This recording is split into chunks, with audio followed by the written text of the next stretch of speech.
Lembra daquele carro que você sonhava ter quando era criança? Ou então daquela miniatura da Matchbox que transportava você para um mundo tão real que você conseguia até se ver ao volante daquele esportivo nas ruas da cidade? No Máquinas na Pan dessa semana, você vai conhecer a coleção de automóveis do empresário e engenheiro civil Luiz Esteves, que conseguiu colocar todos os seus sonhos de criança na garagem da sua casa.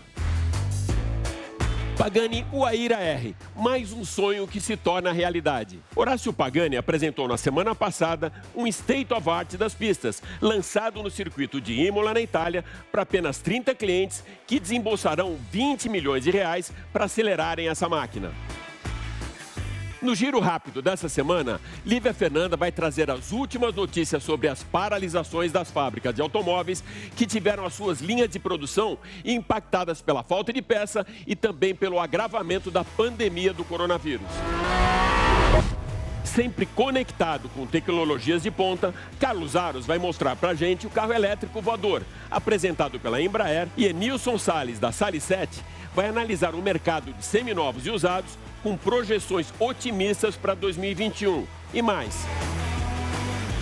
O engenheiro e consultor da indústria automotiva Henrique Pereira vai tirar todas as suas dúvidas sobre um acessório coadjuvante do automóvel que assume o papel de protagonista toda vez que você fica na estrada com pneu furado, o step do seu carro. Tudo isso e muito mais, você vai acompanhar agora comigo nesses próximos 30 minutos no Máquinas na Pan. Lembrando que agora você também pode acompanhar o nosso programa em vídeo pelo canal Jovem Pan News, Jovem Pan Esportes e pela Panflix. Então se ajeita bem aí no cockpit, aperte o cinto, porque o Máquinas na Pan dessa semana está só começando. Máquinas da Pan. Para darmos a largada no programa dessa semana, nós vamos trazer o engenheiro civil Luiz Esteves, que é muito mais que um colecionador de automóveis. O Luiz conseguiu transformar todos os seus sonhos de criança e também as suas memórias afetivas em realidade. Todo carro da sua coleção tem uma história e um momento da sua vida com um motivo para estar na garagem da sua casa. Por isso, hoje ele é o nosso convidado para o Meu Amigão, o Carro.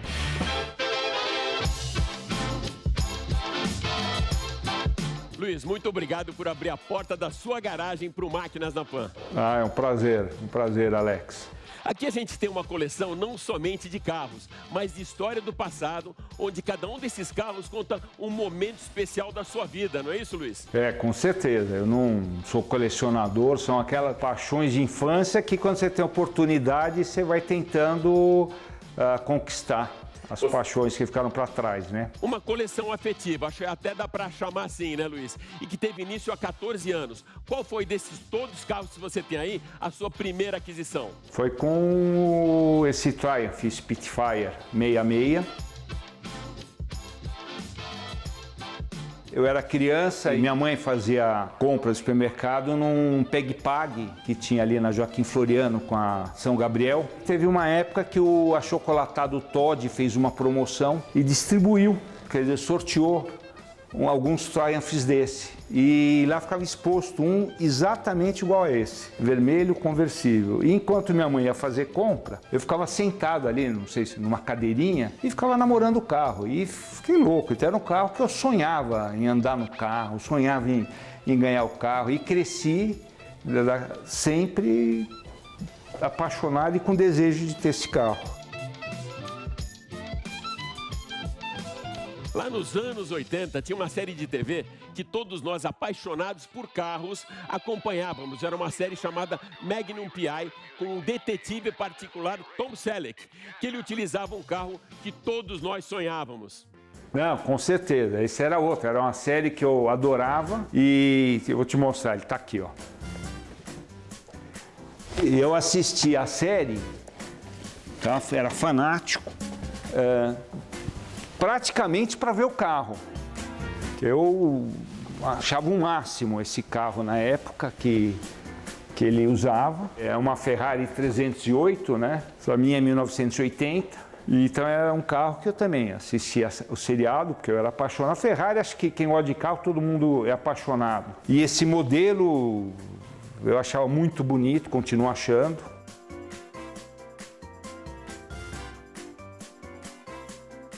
E o carro nem era dele, né, Luiz? De quem era mesmo? Era de um escritor que era amigo dele, emprestava uma casa no Havaí. E o Higgins era meio o sargentão lá que tomava conta, né? E eu acho um carro uma relíquia, né? Esse é um que eu não precisei restaurar. Eu comprei ele muito novo, ele apesar de ser 80, ele só tinha 8.000 milhas. Comprei ele em 2010. Esse é um que não teve praticamente nada para fazer.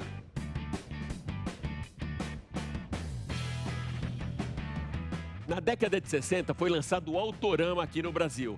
E o meu, por exemplo, vinha com a Berlinetta Interlagos. O seu provavelmente veio com algum desses carros da sua coleção, que você tirou da pistinha de corrida para trazer agora para a sua sala na escala 1x1. Conta pra gente essa história. Então, assim como mais ou menos até anterior ao Triumph, né, foi em 66, o Autorama acho que foi em 64, 63, por aí.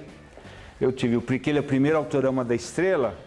E os carrinhos que vinham, né, no meu, era uma Corvetinha, tá? Então era outro carro que eu gostava demais e sempre quis ter, né? Era o carro mais difícil, tá? Tinha pouco aqui no Brasil, nada, e eu fui atrás. E daí quando surgiu a oportunidade, logo depois que eu comprei a Ferrari, me ofereceram e eu comprei esse carro aqui, que é a Corvetezinha conforme tinha no Autorama. Você consegue passear com todos os carros aqui da garagem? Sim, com certeza. À medida do possível, né? Final de semana, às vezes passeia com 2 de manhã, outro à tarde. Quando dá, faço um passeio. Sempre tem alguns amigos, a gente faz um passeio, vai aí, pega uma Castelo Branco ou uma Bandeirantes, anda um pouco. Uma dessas relíquias que você tem aí tem uma história muito bem alinhada com as férias suas de infância lá no Guarujá. Essa Mercedes aqui é uma Mercedes SL, né? Meio que o pessoal popularmente chama de pagoda. Que, de novo, né? Meu pai ele tinha um cliente que a gente fazia obra para ele lá no Guarujá. E o filho desse cliente, na época, tinha acabado de lançar esse carro, no ano 65, 66. E a gente ia lá, ele tinha um carro desse, eu era criança, ele me punha dentro do carro, levava a passear e eu achava o carro maravilhoso. E também cresci com o carro na cabeça. Paixão de criança que gosta de carro, né? Luiz, você comentou com a gente que você coloca todos os carros regularmente nas ruas. Qual deles chama mais atenção? Olha, eu acho que a Corvette chama, porque é um carro mais chamativo, né? Mais diferente, menos conhecido, com essa faixa vermelha, mais colorido. A Ferrari chama atenção por ser a Ferrari.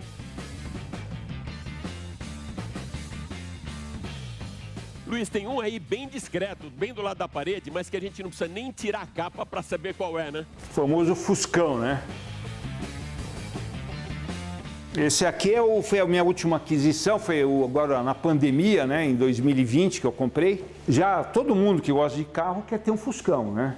Um Fusca, vai. E eu queria especificamente um Fuscão, ou 71 ou 72, branco.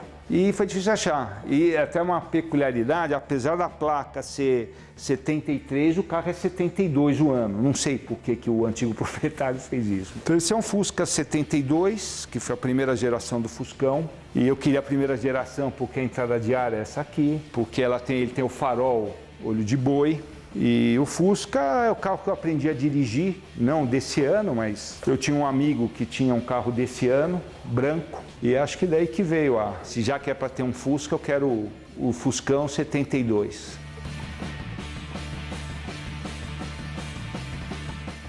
Luiz, e esse que está aí bem do seu lado ainda com a capa? Não, esse aqui não é meu, né?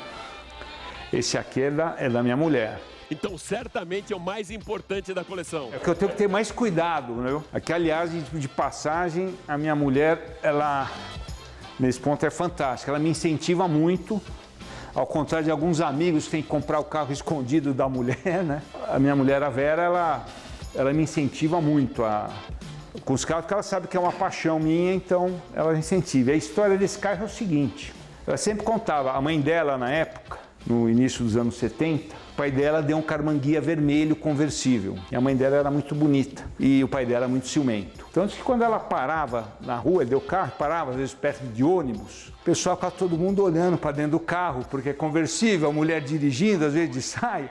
Diz que não durou 3 meses, o pai dela vendeu o carro, tirou da mãe e vendeu. Então a Vera sempre contou essa história. Puxa, eu meti um Karmann Ghia vermelho, eu adorava tal. Daí quando surgiu a oportunidade, eu comprei, dei de presente para ela e ela adora. A Vera deixa você sair com o carro também, Luiz? Às vezes sim, viu? Quando saímos nós dois, às vezes ela deixa eu pilotar. Você já mostrou pra gente alguns clássicos da Volkswagen, né? O Fuscão, o Karmann Ghia, e tem esse último aí que é bem raro, bem debaixo da capa. É o SP2. Mostra ele pra gente. Realmente ele tá cada vez mais difícil, né? E dizem, esse carro é um carro genuinamente brasileiro, um projeto brasileiro, só foi fabricado no Brasil. E dizem que vários consideram, inclusive o pessoal da Volkswagen da Alemanha, como o Volkswagen mais bonito já fabricado. Então esse era o carro que quando eu fiz 18 anos, ele estava terminando, foi acho que a última geração dele, em 76. E é lógico, eu queria ter um, mas não ganhei, né? Porque era um carro caro na época.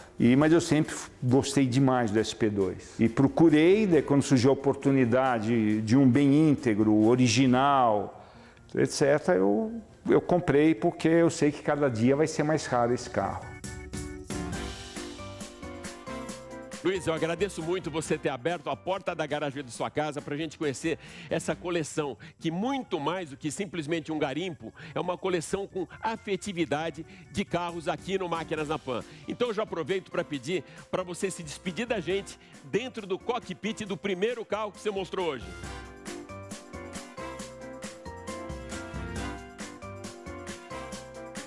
Foi muito gostoso, obrigado.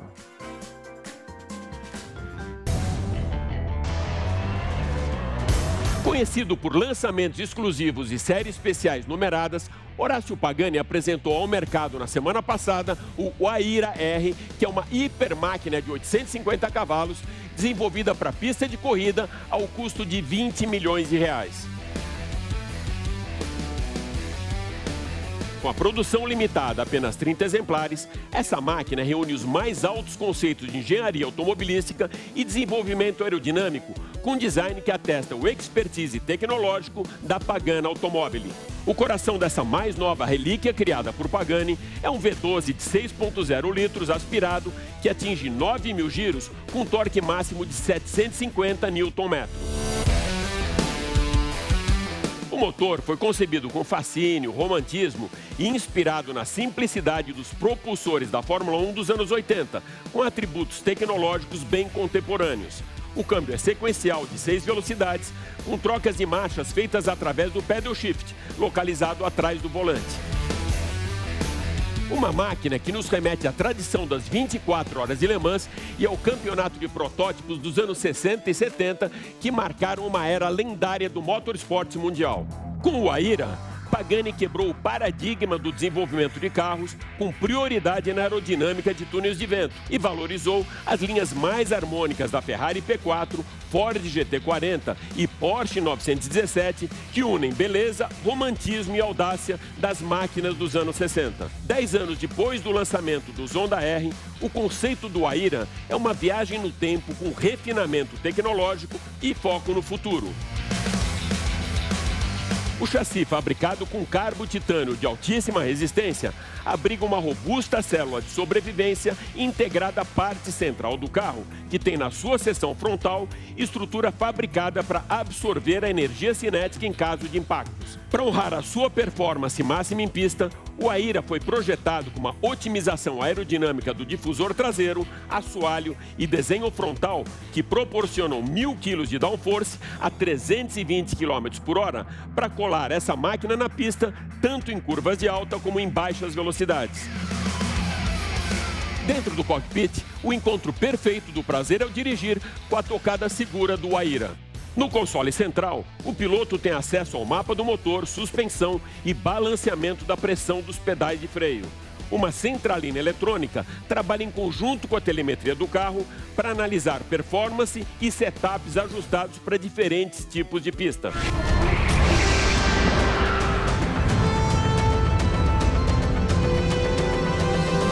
Com muita arte e tecnologia, o Ateliê Pagani traz a experiência da pilotagem para um outro patamar e resgata a paixão pelos automóveis dos anos 60 com a tecnologia do futuro.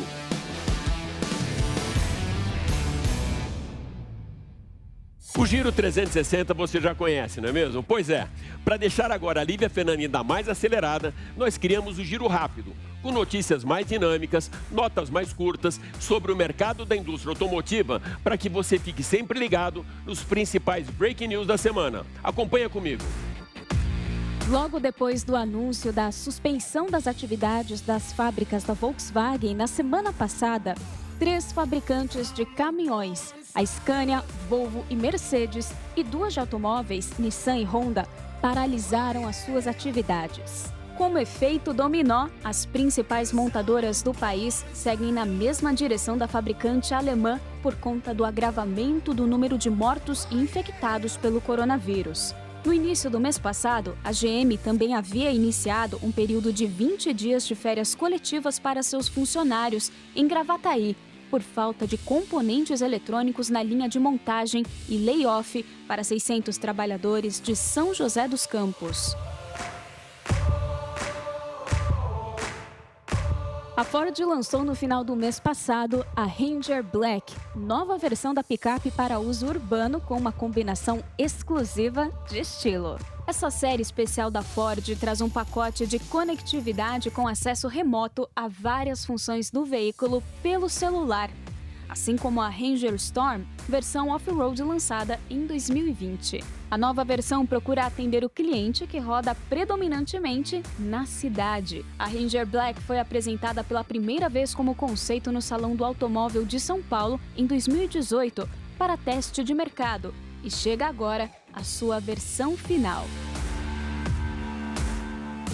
Na contramão da crise, a Caoa Chery segue investindo em novos produtos e na unidade Fabril de Jacareí, onde será produzido o mais novo SUV da marca, que chega para ampliar a sua gama de utilitários esportivos. A fábrica já passa por atualizações com mudanças na área de armação da carroceria, na linha principal de solda e na montagem final, que envolve toda a parte de eletrônica e softwares do veículo.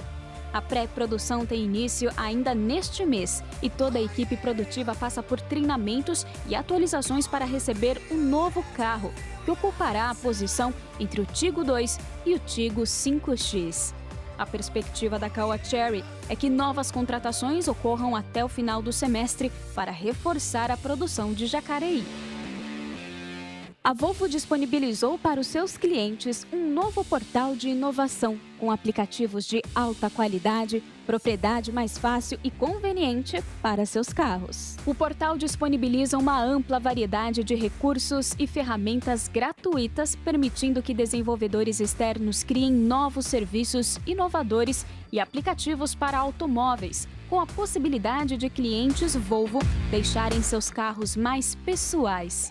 Com o consentimento dos clientes, o aplicativo permite que os desenvolvedores de softwares e terceiros acessem os dados do painel do carro, como carga, nível de combustível e distância percorrida, e os usem para criar e fornecer novos serviços.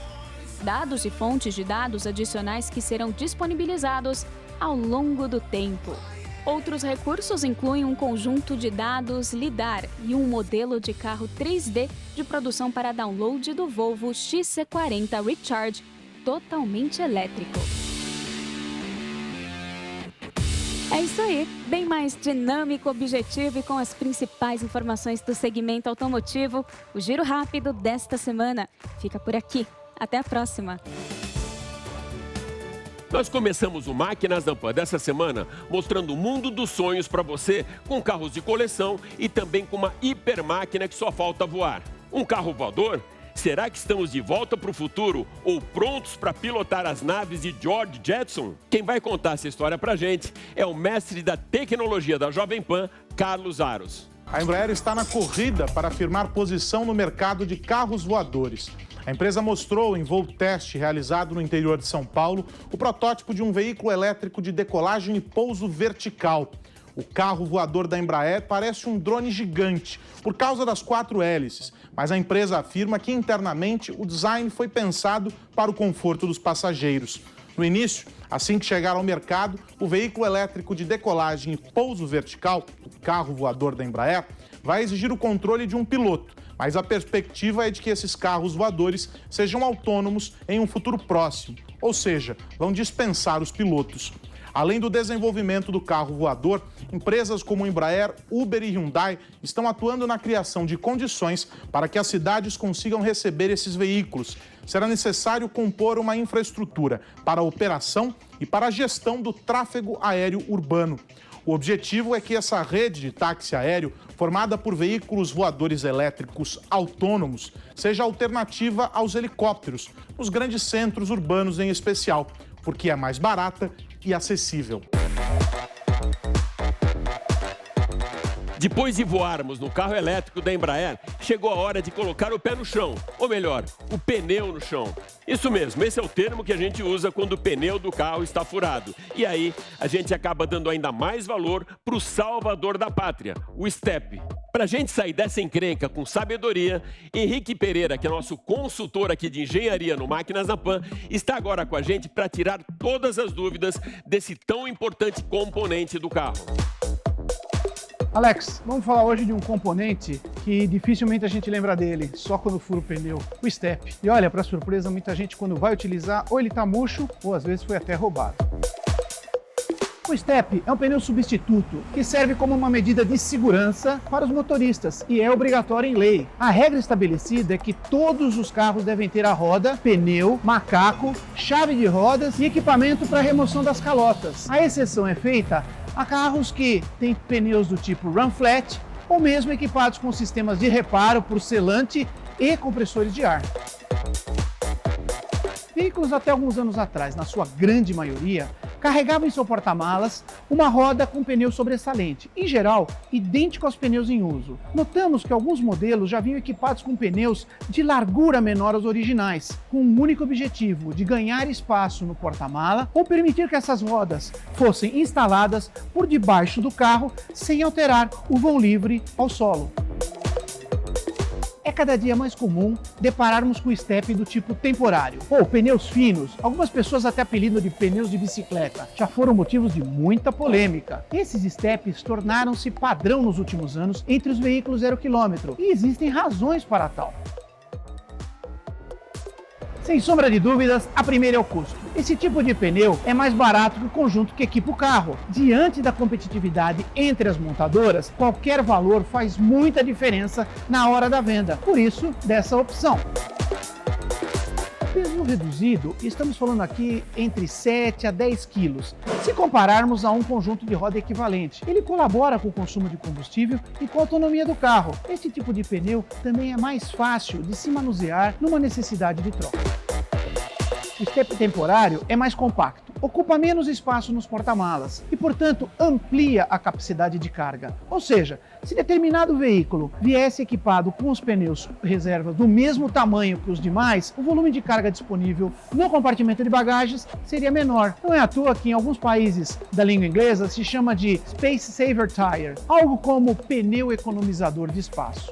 Um outro aspecto positivo é que o STEP temporário, por ser consideravelmente mais barato, é menos suscetível a roubos.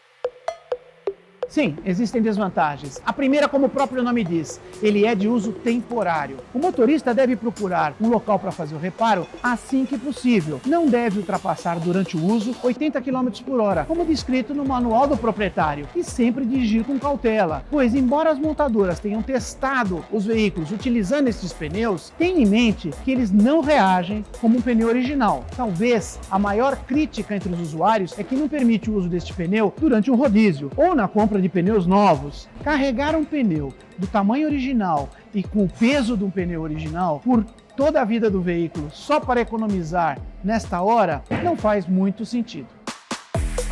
Outra alternativa adotada sobretudo por marcas de luxo é equipar o veículo com pneus do tipo Run Flat. ou seja, capazes de rodar determinada distância, mesmo que furados. Isto dispensa a necessidade de se ter um pneu reserva no porta-malas. Visualmente, os pneus Run Flat não se diferenciam em relação aos modelos regulares, havendo apenas uma inscrição na lateral.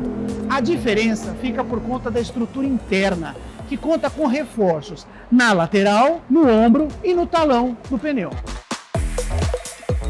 É isso aí, pessoal. Eu espero ter esclarecido o que há de mais recente em se tratando de pneu reserva, os Steps. Até um próximo programa. Como uma opção para as ruas da cidade, o carro usado passou a ter uma grande relevância, com maior mercado e como opção de mobilidade segura durante a pandemia do coronavírus.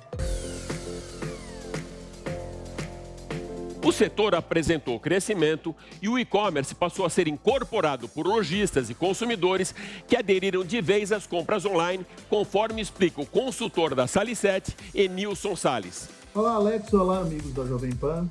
É um prazer estar mais uma vez aqui junto com vocês para debater um pouco sobre o mercado de seminovos e usados aqui no Brasil. É importante dizer para vocês que todas as análises que fizermos aqui e todas as conjecturas que fizermos vão passar seguramente pelo problema sanitário. O problema sanitário, efetivamente, é quem vai definir se a gente vai ter um ano bom ou um ano ruim. Obviamente que a gente já sabe que os impactos que estão acontecendo hoje, nesse momento, tá certo? São impactos relevantes e que vão seguramente influenciar nos resultados do ano de 2021 como um todo. Porém, a gente já tem uma experiência vivida em 2020 e, por uma coincidência, essa experiência vivida foi exatamente no mesmo período. Os primeiros movimentos de isolamento foram exatamente em março de 2020. Os cenários, em termos numéricos, são similares. Em 2020, a gente estava em torno de 61 mil veículos dia no mesmo período, que em 2021 a gente está com 62 mil veículos dia sendo comercializados. Portanto, praticamente igual. Por que a gente tem uma visão otimista? A gente tem uma visão otimista porque a gente tem uma perspectiva de uma solução. Hoje a gente já tem vacinas, então não é um só cronograma de vacinação, mas é um cronograma de vacinação que nos deixa na certeza de que a solução do problema está muito mais próximo do que a solução que tínhamos no ano passado. O comércio como um todo teve dificuldades para entender o que estava acontecendo em 2020, teve um time de reação diferente, um timing um pouco retardado e começou a aprender a trabalhar com as ferramentas digitais, né? Começou a aprender a comprar, vender, entregar, vistoriar, acompanhar a reação do cliente, acompanhar os leads, que são todas essas informações, são informações do mundo digital que não era um mundo tão bem trafegado, tão bem conhecido quanto hoje é. Sabendo manusear essas novas ferramentas, né, aprendendo a trabalhar com elas, certo? A gente vai ter em 2021 uma reação muito mais rápida. Temos ainda algumas nuvens lá no horizonte, que é a paralisação das fábricas, das montadoras, né? Que é uma nuvem a ser dissipada ao longo do tempo, né? Esperamos que essa paralisação acabe o mais rápido possível. Entendemos ela, concordamos, mas achamos que isso vai passar rapidamente, e com a produção voltando a todo vapor e a confiança voltando através da vacina, né, de um cronograma mais rápido de vacina, a gente seguramente vai ter um ano muito melhor. É isso aí. Espero que você tenha curtido demais o Máquinas na Pan dessa semana, que fica por aqui. Mas vai lembrar que agora você pode acompanhar toda a nossa programação em vídeo pelo canal Jovem Pan News, Jovem Pan Esportes e também pela Panflix. Super obrigado pela sua audiência e até a próxima. Valeu! Máquinas da Pan.